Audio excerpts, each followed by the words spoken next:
All right, thank you again, Dr. Jenny Chu, and thank you all for joining us today. We're so glad to have you. Again, I'm Drake from the Brookline Center, where we believe that community mental health is a cornerstone in the great advocacy that we need for all health, for all folks, especially folks who are neurodivergent, and as we celebrate autism, not just surviving, but thriving. Tonight, you're going to hear from an esteemed panel. I'm so excited to hear from these young folks today. We have Maisie right here in front of us. We have Kira in the middle, and Ari. And so, A-R-I. Ari, did I say correctly? Ari? Thank you. Thanks for the correction. I appreciate that. So how we're going to play this is you're going to stop hearing from me. I'm going to ask one question at a time that each of the panelists are going to answer in order, starting from Maisie to Kira to Ari. And then we're going to find out in a couple stages more about them and their experiences and what we can learn. So first question, and this is going to be a doozy. No, it's not. How old are you? I'm 24. I'm 18. I'm 25. Fantastic. Let me also say too that the questions that we provided, we worked with our panelists to come up with too, so they have a list in front of them, they know what's coming. Next question, how do you spend your time as a student or at your job or otherwise? What are you spending your time with? I am currently doing a federally funded service here through the AmeriCorps program at Boston Medical Center at an organization called Street Cred, where we connect families in their pediatric clinic with financial resources. And I do all kinds of things for them, but yeah, we basically connect families with financial resources. That's what we do.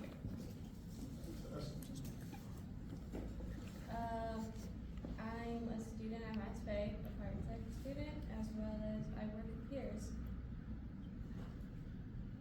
I am an in-store shopper through a Whole Foods Market. I've been working there ever since 2020, since the height of the pandemic. Wow. Awesome. Outside of work, I like to go to my local gym, Crunch Fitness, where, to do some weightlifting, push, pull legs, shop for my own groceries, cook my own meals, etc.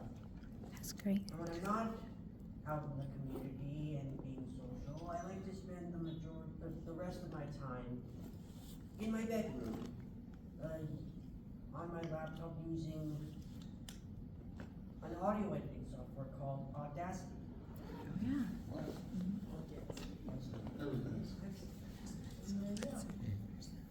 All right, next. What are your current living arrangements? I live with my parents, so shout out to them for letting me live with them. Same. I live with my parents and my younger sister, and our 2 cats and crazy dog. I currently live here in Brookline, with my parents when they're not traveling. But someday I'm going to live by myself in my own apartment in due time. Mm-hmm. Oh, that's great. That's great. Fantastic. So, with that in mind, just tell us about some of the activities, the hobbies that you're currently interested in.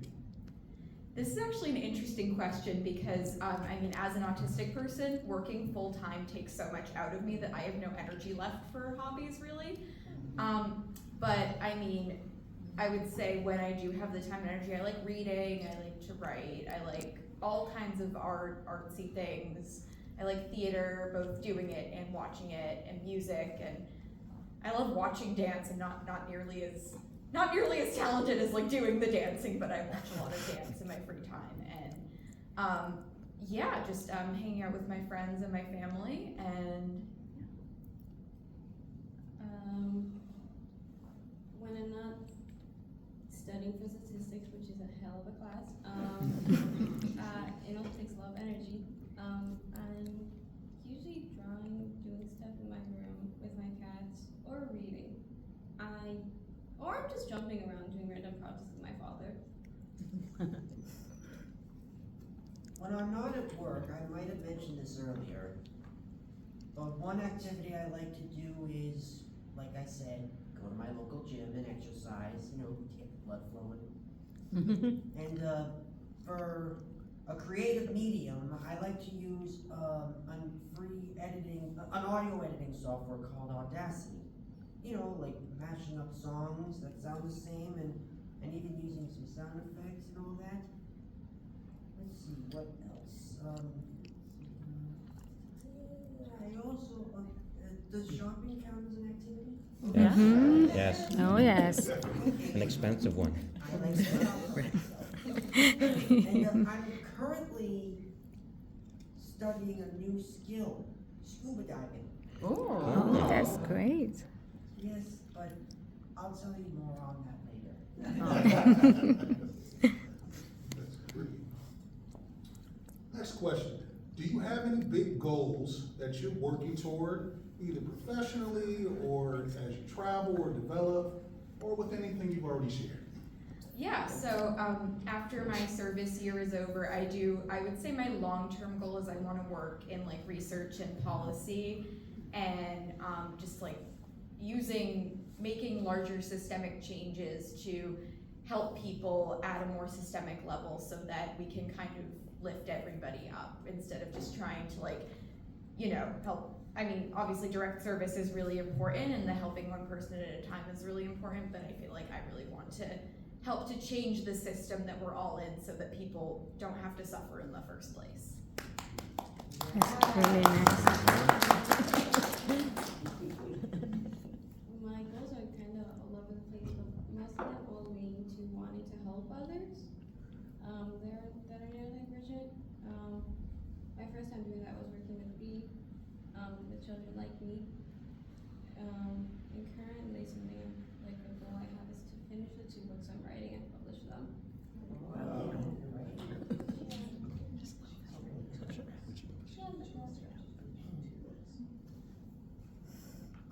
Well, it's hard to choose a goal since I've accomplished so many of them over the years. Yay. But one in mind is I've been wanting to work towards getting my own place one day. But don't get me wrong, I am comfortable living by myself in the house I live in now. But I'll feel comfortable when I have my own place to live in because just living on my own will give me a chance to live my way. Mm-hmm. But that doesn't mean I enjoy having company. That doesn't mean I don't enjoy having company. Sorry, that came out wrong. It's fantastic. Just take a second and let's give them a hand of applause.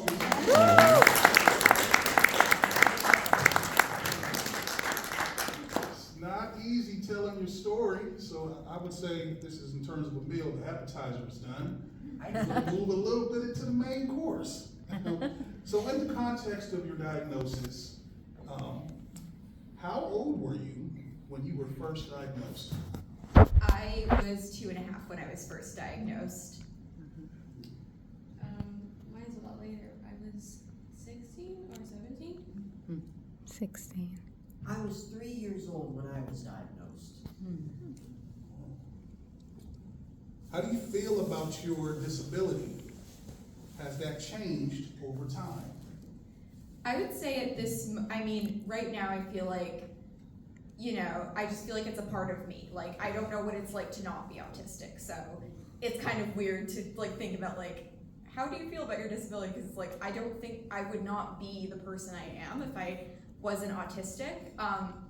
But I feel like over time, like, I think when I was younger, so I was diagnosed when I was 2.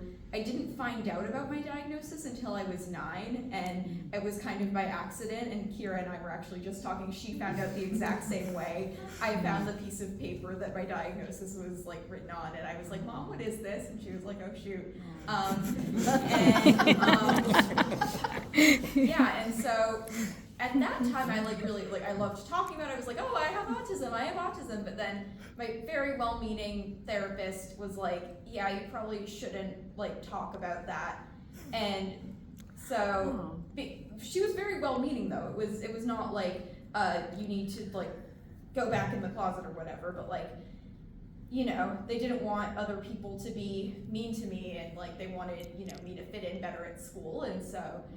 Or be able to make more connections with people. And so I kind of took that as don't talk about it at all. And so from about when I was 9 to when I was to my junior year of high school, I really didn't like talking about it, and I would do it in certain forums where I felt safe to do it, but it really wasn't until my junior year of high school where I joined this program called School Within a School at Brookline High, and a really big part of it was an alternative, smaller, democratic program within the larger high school, and it was 120 students, a small group, and all of it, and you had to apply to get in, so everybody who was there wanted to be there, and it was for people who wanted to take more ownership of their learning and wanted to be more involved in the school community, and a big part of it was learning about who you are as a person and kind of leading from a really authentic place within yourself. And I learned over the course of my 2 years in that program that, being autistic is a part of who I am, and it's a part of, part of being a leader is being open about my story. And I, at the end of my junior year, wrote my first essay that I read aloud to my class in SWS about being autistic, and everyone was so supportive. And from that point forward, I've been super open about it. And I've realized, and also, spoiler alert, not being open about my diagnosis did not reduce the amount that people were mean to me. It just, people just thought I was strange for no reason, so. Well, It's okay. I have 2 diagnoses. I have my ADHD and my autism. ADHD was when I was 6. Same way as her, I found a piece of paper, went up to mom about it, and then from then I kind of went into a rabbit hole doing research. And then I started feeling another part of myself that was weird or different, and I started doing research about it. And then I think it was at 8 or 9 where I went up to mom and I decided to self-diagnose myself with autism. And then high school, I think it was Cat Lady. The person I was working with for most of the part, that's the nickname I gave her. She encouraged me to get an autism diagnosis, so she recommended it, went through with it, and then I got diagnosed with autism. As for how I feel about my diagnosis, I same as her. I'm forgetting your name. Sorry. Maisie. I can't imagine a life without it. So I've always kind of been talkative about it. I never really shut up about it. No matter how many people told me to shut up about it, I never really stopped. And here I am now, talking about it publicly, which feels weird, but it's also something I've always wanted to do, so yeah. Yay. So, as I said earlier, I was diagnosed at the age of 3.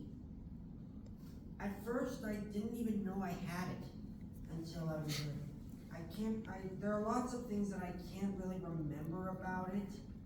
I don't remember if my mom ever told me I had it. I mean, she did eventually, and she mentioned the word autism, but like I said, I don't know every single detail. But as I grew older, when it comes to understanding my diagnosis,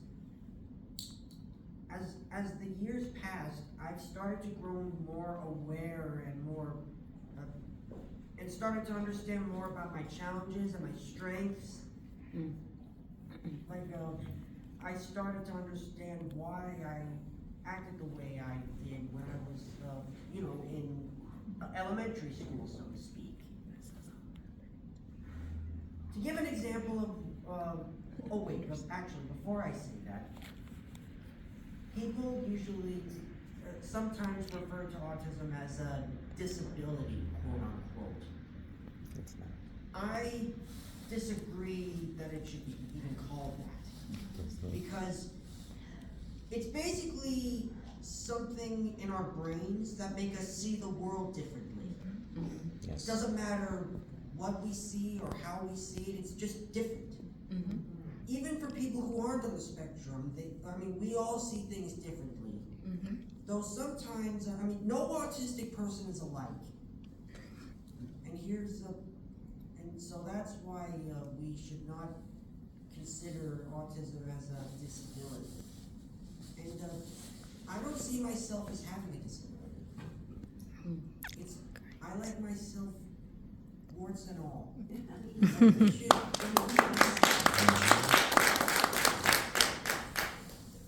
That's just how, but nobody should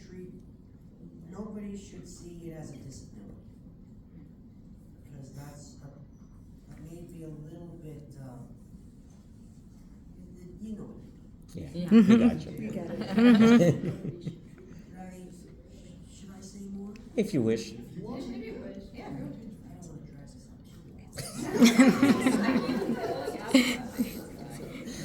long.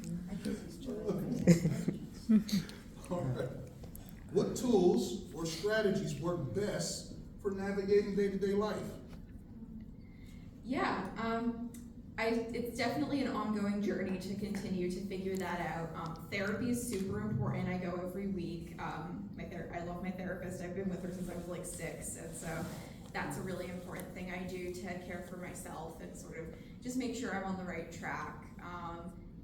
Just trying my best, honestly. My calendar, using Google Calendar is really helpful because I do forget things. And I'm kind of working more, one of the things I'm working on is kind of developing more organizational systems. I developed one that works pretty well for my work at work, and I'm trying to sort of carry it over to home using Microsoft OneNote, which is a digital notebook kind of thing, because I lose everything I own. It's if I cannot see it, it does not exist. So, I have to make sure that whatever I do is misplaced. Not that I can't misplace it and lose it and be no, I lost it forever. So yeah, digital tools can be really helpful. And I think in terms of, because on the piece of paper it says, what tools or strategies work best for navigating your day-to-day life? Technology, cognitive behavioral routines, other. I would say in terms of cognitive behavioral routines, I would say the thing that helps me work through my anxiety is just reasoning through it.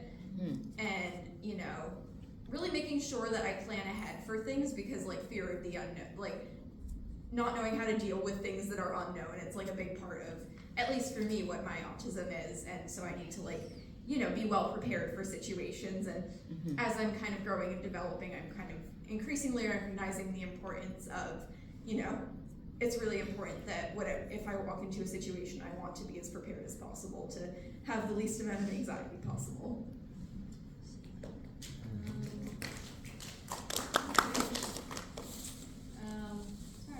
What skills do you have?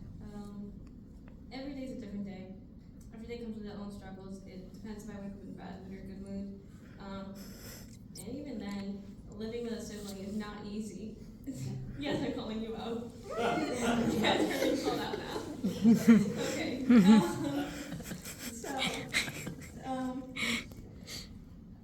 Technology is definitely useful to misplace my phone somewhere and I start crying. Start screaming about it, and then I find it 30 minutes later. That happened this morning. And so I have this new calendar at home. I forget the name of it. Skylight. Skylight. That it's on Yes, the wall. I like. It's on the wall, and all of us have access to it with our own names. We can all write our own, what our routine is. It's very useful because it does not get lost. It's just on the wall, and I very much like it. It can't just randomly disappear one day. As really fun. I do this. I have a stupid routine of mine where when I have something to do, I won't do anything till that event is done. Therapy, I don't do dishes. I don't do anything for 2 hours till therapy's done, and that's 45 minutes. It's a really bad routine, but it's the thing that helps me not let my anxiety take control of my day.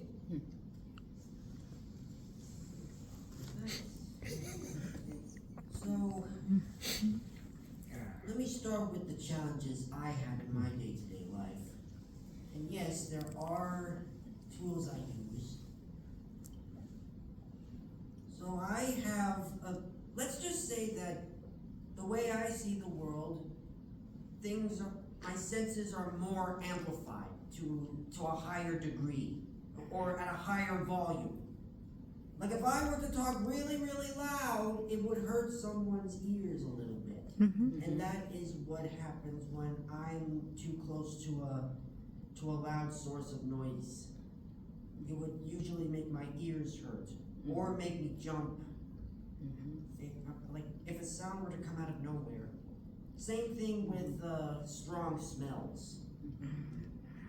But like I said earlier, I mean, we all have different sensory things, and sensory overload is what I am particularly prone to. On any given day, I mean, if you were to hear a loud sound like a fire engine siren, it would be really jarring to the ears. But there is a solution to that. Noise canceling headphones.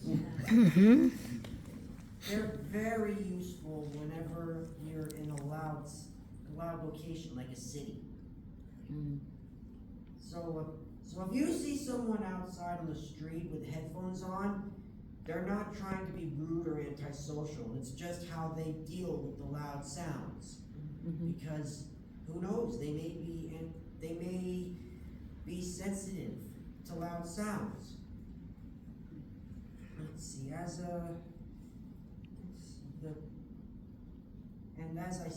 As I said, some people on the spectrum, their senses are a lot higher, to a much higher volume. I hope that answers that question. Yes. Or in some way. Oh, totally, yeah. I'm trying not to leave anything out. No, that was the answer to the question, yeah. Oh, well, one other thing. One thing, sorry, Oh, no, go ahead, it go was so ahead. sudden. A routine. I like to get through my day on a structured routine, knowing when to do it, what to do, how to do it, and why. And one of the challenges, like Maisie said, is like if something were to unexpectedly happen, well, let's say out on the road, or if something were to get in the way of your routine, it's hard to know how to process through it. But talking about it with a loved one, like a parent, I like to go to my mom for when I like to talk about anything. My parents work really well together as a team, and my mom is there for when I like to talk to her, and my dad is there to offer strategies. But back to the routine. I like to do things in a certain way. If things are done in a particular way, then it'll keep my anxiety low. Okay.